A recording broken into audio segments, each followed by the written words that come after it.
All right, I'm back one more time tonight because I have one of my favorite nurses here, and she's gonna get involved and answer some questions about what it's like to take care of a patient with sickle cell. So, Miss Amy, Yes. how are you today? I'm good. How are you? I'm all right. Well, I'm coming. We're gonna ask you a few questions about dealing with patients with sickle cell. And first of all, just give me some pros and cons of dealing with patients with sickle cell. Well, I'll start with the cons. The cons are that the patient does come to the hospital present with a very, very great amount of pain, which is so uncontrolled by the time they come to the emergency room that it's very difficult to stabilize the pain with the crisis. And the lab work accordingly is drawn, and then we do give blood and whatever the patient may need to kind of stabilize them until we get their pain under control and what is a manageable pain. The pro is that we do see patients come through and do well with the pain medicine, pain management, and we get to know our patients so that we know what pain medicines work for the patients that we have. And the sickle cell patients do become part of our families because unfortunately they do have to come back and forth to the hospital to see us, but it's always a pleasure to make the pain a little bit bearable. And, with the pain comes the nausea, the itch, and just the pain is everywhere. And I think that more people need to be aware that sickle cell pain is like no other pain that's out there. It's pain that pretty much, it's a cellular level, so it does attack every part of your body. And, people need to be aware that when you have the pain, it is what the patient says, and not, nurses and doctors should not be judgmental, and we should just do our best to take care of our sickle cell patients. Okay, that's a good answer. We're going to piggyback that answer, and I'm going to ask you, why do you think it is that some nurses seem to view sickle cell patients as fakers, drug addicts, or whatever else they can think of, except for just being sick? Newer nurses that have not dealt with sickle cell patients don't have the advantage that some of us older nurses have. So they don't have, they listen to the patients, but they may not have the knowledge and the years of expertise behind taking care of sickle cell patients.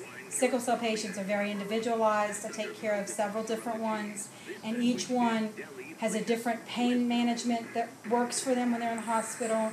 They have different lab values that we treat, and some of the newer nurses may just look at a reference range or see that a patient may not be as bad as another patient that we may have had with sickle cell, but each individual patient responds to the sickle cell disease in a different way, and that's why each one should be treated individually. You can't look at some of the newer nurses and newer doctors look at sickle cell as a disease process, and they want to follow the books and the protocols and everything that goes with it. But sickle cell, although it is a disease process, it is also very specific in how it does interact with sickle cell patients. And I think some of the newer people just may not understand how painful sickle cell can be. And I've taken care of many patients over many years, so I've come to know that it is whatever the patient says it is. Okay, so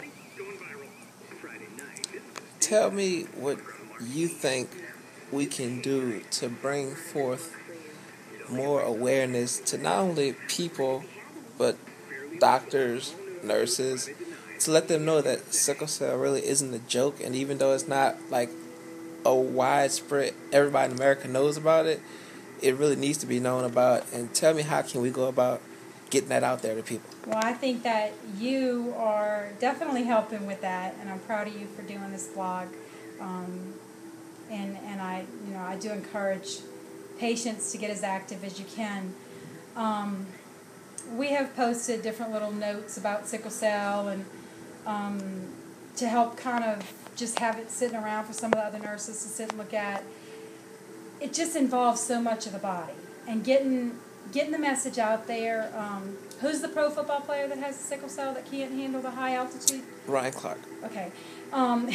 They modify, the whole NFL modifies that whether he could play or not by the altitude for where he's playing. And that's a beautiful thing. And more people that are trying to be active and that can still be active, need to make sure that they voice their sickle cell disease. It's not contagious. You're not going to get it by talking to anybody. You're not, some people are scared to even go up to people that have sickle cell. And that's just ignorance in the community. And it's not anything you're going to get from anybody. It's not contagious, and it just needs to, I think if more people had some extra TLC involved, sickle cell would be much more well known and out there and not looked at as a plague.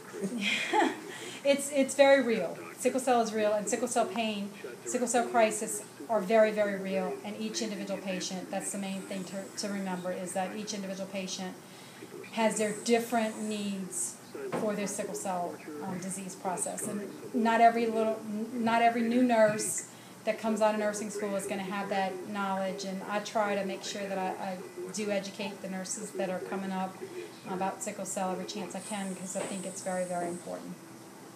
All right. Thank you, Miss Amy. Thank you. I really appreciate you doing this. Anything for you. All right. Well, that was fun. Bye-bye. Bye.